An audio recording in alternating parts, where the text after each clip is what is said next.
যে ঘড়ি পরে আমিও পড়ি তুমিও পড়ো, যে পরে ২৬ লাখ টাকার ঘড়ি সে যদি না বলে তাহলে তুমি জানবা কিভাবে? ঘড়ি পরা হয় সময় দেখার জন্য। সময় ভালো হলে ২৬ লাখ টাকার ঘড়ি না ২৬ কোটি টাকার ঘড়ি এটা সময় বলে দিবে। এখন তুমি হোস্ট, আমি গেস্ট, আমাকে তুমি প্রশ্ন করো। আমার জন্য এটা খুবই কঠিন বিকজ আমার সামনে যিনি বসে আছেন আমি তাকে অনেক বাঘের মতো ভয় পাই। বাঘ দেখেছো কখনো? অবশ্যই টেলিভিশনে দেখেছি, মোবাইলে সরাসরি দেখো স্ক্রিনে নাই? দেখেন না। তো তুমি মানে আজকে সরাসরি দেখেছি। জীবনে সরাসরি বাঘ দেখলা, তুমি আমাকে মানুষই মনে করছো না। মানুষ আসলে কি চায়? আমার কাছে মনে হয় সোশ্যাল মিডিয়াতে মানুষ পিওর এন্টারটেইনমেন্ট চায়, যেটাতে সে হাসতে পারবে রাদার দেন যেটা তার মাথা খরচ করতে হবে, একটু ভাবতে হবে। এটা আমার কাছে মনে হয় তারা চায় না এখন আর। বান্ডেল থাকলে প্রতি সেনমানিতে টাকা বাঁচবে।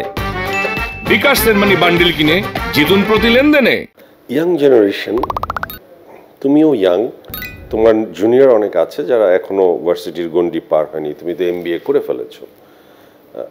আরও ইয়াং আছে যারা স্কুল কলেজে পড়ছে, তাদের জন্য তোমার এই অভিজ্ঞতা থেকে এই সময় এসে তোমার সাজেশন কি? আমার জুনিয়রের মধ্যে আমি এমন অনেকেই রেখেছি যারা এডুকেশনাল কন্টেন্ট করছে, এবং আমি একজনের নাম আসলে বলতে চাই। বিউপির একটা ছেলে রিমেন, আমার ইমিডিয়েট জুনিয়র। সে খুব ফানি ওয়েতে এডুকেশনাল কন্টেন্ট বানাচ্ছে, মানে সে ফান করছে কিন্তু সে একটা ইনফরমেশন পাস করছে। তো আমার কাছে মনে হয় এই ধরনের কন্টেন্ট ক্রিয়েট করা উচিত, যেন মানুষ হাসছে কিন্তু হাসতে হাসতে কিছু শিখছে। ওয়েল, এখন তুমি হোস্ট, আমি গেস্ট, আমাকে তুমি প্রশ্ন করো। আমার জন্য এটা খুবই কঠিন বিকজ আমার সামনে যিনি বসে আছেন আমি তাকে অনেক বাঘের মতো ভয় পাই। বাঘ দেখেছো কখনো? অবশ্যই টেলিভিশনে দেখেছি, মোবাইলে সরাসরি দেখো স্ক্রিনে নাই? দেখেন না। তো তুমি আজকে সরাসরি দেখেছি। জীবনে সরাসরি বাঘ দেখলা, তুমি আমাকে মানুষই মনে করছো না। বাঘ রূপী মানুষ ভাবছি। এটা একজন মানুষের জন্য কত বড় দুর্ভাগ্য। আমার জীবনে এত সুইট করে কথা ইন্টারভিউ আমি কারোর সাথে নেইনি। তুমি স্টুডেন্ট, প্রথম ভোটার, তোমার সাথে এত সুন্দর করে কথা বলছি, তারপরেও তুমি বাঘ বলছো।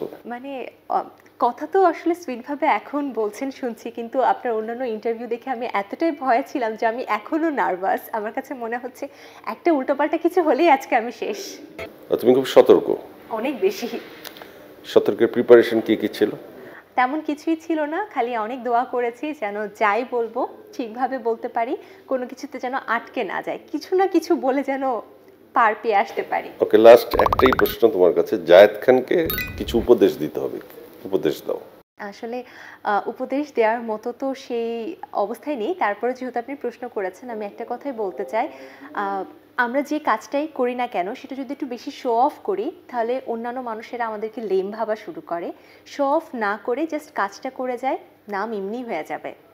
যে ঘড়ি পরে আমিও পড়ি তুমিও পড়ো, যে পরে ২৬ লাখ টাকার ঘড়ি সে যদি না বলে তাহলে তুমি জানবা কিভাবে? ঘড়ি পরা হয় সময় দেখার জন্য। সময় ভালো হলে ২৬ লাখ টাকার ঘড়ি না ২৬ কোটি টাকার ঘড়ি এটা সময় বলে দিবে।